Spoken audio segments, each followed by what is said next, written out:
Hey everybody, thanks for watching this video on PAbackwoodsman.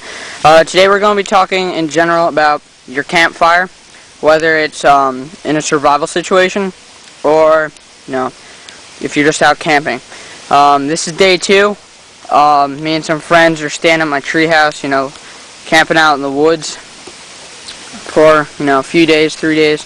Last night's dinner was a bass, some jewelweed, and some potato. We made that into a soup. And tonight we're making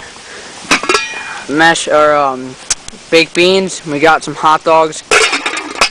So that's going to be tonight's dinner. Breakfast we had tortillas and mangoes.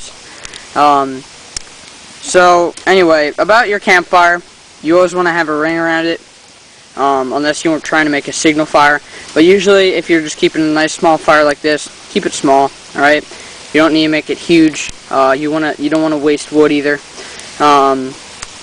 If you want to have a grill, you want to have it directly over the campfire. Have it nice cooking right under there. As you can see, the most efficient fire you can make is the log cabin style, which is, if you know how a log cabin is made, you stack the wood up in opposite directions, going higher, and then what you do is you'll build a teepee in the middle of that. And that'll make your most efficient fire. That's better than any other kind of fire.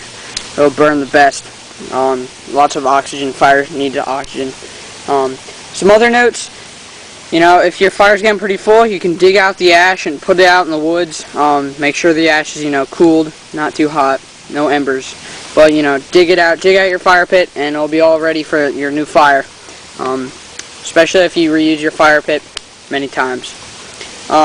Another note is, if you're in a survival situation where you need heat, you can stack rocks up on one side of your fire, or logs. As you can see, there's one over there. And what that'll do is basically it'll deflect the heat towards where you're staying in your shelter, or wherever you want the heat to be deflected, and that's a really good wilderness survival tip.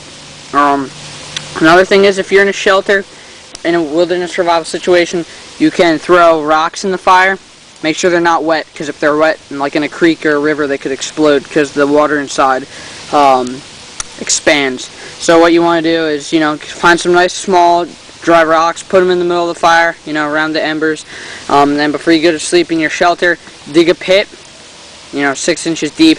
Put those hot rocks in, cover with like about a few inches of dirt, and then that'll have a nice heated bed for you when you go to sleep there. So there's some tips. There's a storm rolling in, so we got to get dinner done. Hopefully it'll be good. Got to throw some more wood on there. Keep working on our campfire. So if any comments or questions, feel free to just comment on the video, message me, whatever you want to do. Please rate, comment, and subscribe. Thanks for watching. See you next time.